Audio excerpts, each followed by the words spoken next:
Welcome back to the World Go channel. I'm your host and self-appointed Go evangelist, James Story. Today's lesson is 4.8.5b. It's in the Life and Death series. We're going to look at, once again, at the rectangular 8 on the side. Last time we looked at it when it had both feet. This time we're looking at it with no feet. Before we get started, though, if you like what you see at the end of the video, please give me a thumbs up. Consider subscribing. You can contact us here. Also, we have a number of playlists. Lessons in Logical Sequence will provide you the lessons in logical sequence, because some lessons are based on prior knowledge from previous lessons, so that's a good way to go through it. Anyway, let's get started here. So by no feet, I mean that there's no stones here in the first line. We looked at that before.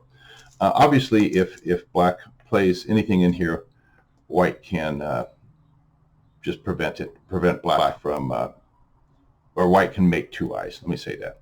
So if they do something like this, like we saw before, you know, white can make two eyes.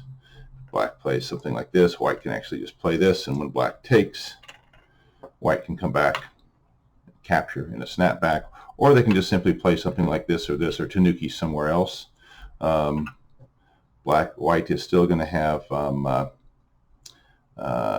two eyes here. I guess they probably need to play, once black plays there, they probably need to play this, and then they have either this move for two eyes or this move for two eyes. Obviously black can't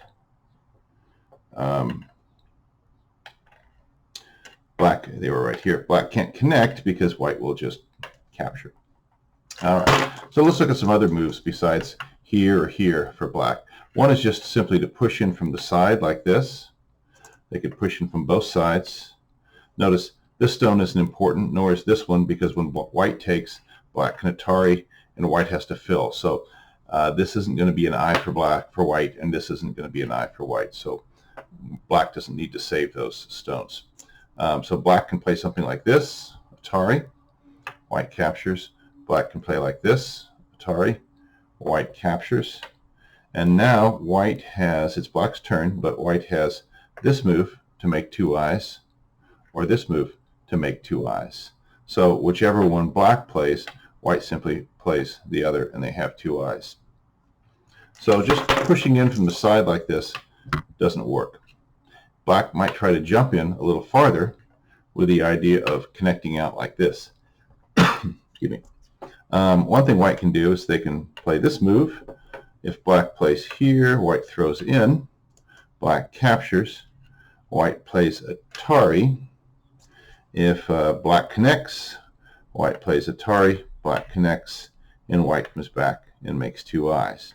However, black may try something a little different. They may go here, white comes down there, back to here, white throws in, black takes, white Ataris, and black might extend out like this into white's other eye. So now when white takes, now we've got a real big co-threat for black. But actually black can just come back and play this. Even if white connects here, notice they're left with a bulky 5 shape, and black's already on the vital point, aren't they? So that wouldn't work for white. So when black jumps in here, white can't simply extend down on the other side, or vice versa. Here, white can't simply extend down on the other side. So when black jumps in here, white has to block there. If black does something like this, white blocks here. But now we're kind of getting into the same position that we kind of did before. So if white comes up, black comes up, black plays there, white plays there to make two eyes. Black might play this, but white can simply come here, capture, and now they make two eyes, here and here. So black might try something else. We'll go back to the beginning here. Jumping in, blocking from getting out, pushing from one side, white blocks. Black may try to do this, in which case white can simply play this move here, threatening to make an eye here and an eye here.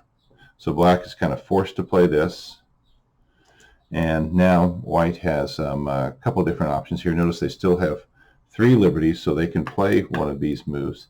They could play this move. Oh, I don't think that would be a great idea.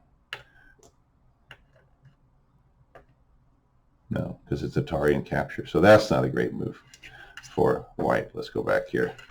All right, so here, block. Push in from the side, block.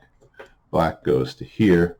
White goes to, I'm sorry, white, black, white, black, white. Black goes to here. White goes to here. Black, make sure that white doesn't get an extra eye. And white can now simply play this move here, Atari. If black connects, white will capture, and they'll have a bent 4, and that'll be a live shape for white. These will be the 2 points for me-eye to make a live either way. If black doesn't play that, they play something else, white just captures and has 2 eyes, right? So if black connects here, white captures, and now they can play here, here, and make 2 eyes. Black plays one, white plays the other. Black plays here, white plays there. So rectangular 8 with no feet on the side. As long as white responds to all of black's plays, then they should stay alive. But obviously, you know, even something like this can be used, or something like this can be used as a co-threat. If white doesn't respond, you know, black can come in. Other things that black might try are here, here, try to there to get out, and then just simply play a straight 4. Now, if white can capture all these, they'll have a straight 4 and they'll have a live group. But the problem is that black can take up the outside liberties so that it becomes a secchi and neither side can ever approach. Well, that's it today for the World Go channel. If you like what you saw, please give me the thumbs up, and we'll see you next time. Have a good one. Goodbye.